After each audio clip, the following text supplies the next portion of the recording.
ಕನ್ನಡ ನಾಡು ಇದು ಕನ್ನಡಿಗರ ನಾಡಿ ಮಿಡಿತ. ಯಶಸ್ವಿಯಾಗಲಿ ಅಖಿಲ ಭಾರತ ಸಾರ್ವತ್ರಿಕ ಮುಷ್ಕರ ಯಶಸ್ವಿಯಾಗಲಿ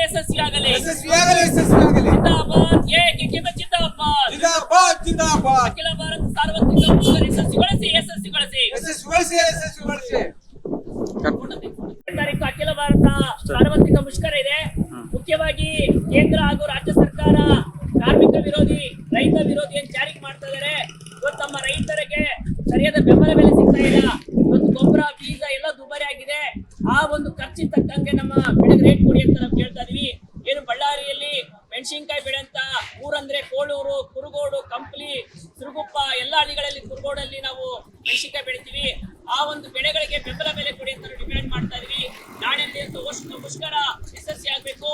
ಇದು ಕೇಂದ್ರ ರಾಜ್ಯ ಸರ್ಕಾರಕ್ಕೆ ನಾವು ರೈತರೆಲ್ಲ ಪಾಠ ಕಲಿಸ್ಬೇಕು. ನಮ್ಮ ಬೆಳೆಗಳಿಗೆ ಬೆಂಬಲ ಬೆಲೆ ಸಿಗಲಿಲ್ಲ ಅಂದ್ರೆ ನಾಳೆ ಮುಷ್ಕರದಲ್ಲಿ ನೀವೆಲ್ಲ ಬೇಡಿಕೆ ಈಡೇರಿಸಿಲ್ಲ ಅಂದ್ರೆ ಮುಂದಿನ ದೊಡ್ಡ ಮಟ್ಟದ ಹೋರಾಟಕ್ಕೆ ಸಜ್ಜಾಗ್ತೀವಿ ಅಂತ ಹೇಳಕ್ ಇಷ್ಟಪಡ್ತಾ ಇದೀವಿ. ಇವತ್ತು ಕಾರ್ಮಿಕರಿಗೇನು ವೇತನ ಇತ್ತು ಅದನ್ನ ಸರಿಯಾಗಿ ಕೊಡ್ತಾ ಇಲ್ಲ. ಇವತ್ತು ಕಾರ್ಮಿಕರನ್ನ ಗುತ್ತಿಗೆ ಕಾರ್ಮಿಕರನ್ನ ತಗೊಳ್ತಾ ಇದಾರೆ. ಅವರಿಗೆ ಪರ್ಮನೆಂಟ್ ನೌಕರ್ ಮಾಡಿ, ಅವರಿಗೆ ಸಂಬಳ ಜಾಸ್ತಿ ಮಾಡಿ, ಅವ್ರಿಗೆ 8 ತಾಸು ದುಡಿಮೆನ ಇವತ್ತು 12 ತಾಸು ಮಾಡ್ತಾ ಇದಾರೆ. ಈ ರೀತಿ ಆಗ್ಬಾರ್ದು. ಕಾರ್ಮಿಕ ವಿರೋಧಿ ನೀತಿಗಳು ವಾಪಸ್ ತಗೋಬೇಕಂತ ಹೇಳಿ ಹೋರಾಟ ಮಾಡ್ತಾ ಇದೀವಿ. ಇಲ್ಲಿ ನಮ್ಮ ಎಐಕೆಕೆಎಂಎಸ್ ಅಖಿಲ ಭಾರತ ರೈತ ಕೃಷಿ ಕಾರ್ಮಿಕ ಸಂಘಟನೆ ಎಐಕೆಕೆಎಂಎಸ್ ಅನ್ನು ನಾಳೆ ದಿನ ನಡೆಯುವಂತ ಮುಷ್ಕರದಲ್ಲಿ ಭಾಗವಹಿಸ್ತಾ ಇದೀವಿ. ಈ ಕೋಳೂರಿನಲ್ಲಿ ನಾವು ಪ್ರಚಾರ ಸಭೆ ಮಾಡಿದ್ವಿ. ಇಲ್ಲಿನ ರೈತರೆಲ್ಲ ನಾಳೆ ಸಭೆಗೆ ಬರ್ತೀವಿ ಅಂತ ಹೇಳಿದ್ದಾರೆ. ಈ ಒಂದು ಹೋರಾಟ, ಐತಿಹಾಸಿಕ ಹೋರಾಟ ಯಶಸ್ವಿ ಆಗ್ಬೇಕಂತ ಹೇಳಿ ಈ ಮೂಲಕ ಆಗ್ರಹಿಸ್ತಾ ಇದೀವಿ. ಎಐಕೆಕೆಎಂಎಸ್ ಜಿಲ್ಲಾಧ್ಯಕ್ಷ ಗೋವಿಂದ್. ನೀವಿನ್ನು ಕನ್ನಡ ನಾಡು ವಾಹಿನಿಯನ್ನ ಸಬ್ಸ್ಕ್ರೈಬ್ ಮಾಡಿಕೊಂಡಿಲ್ವಾ?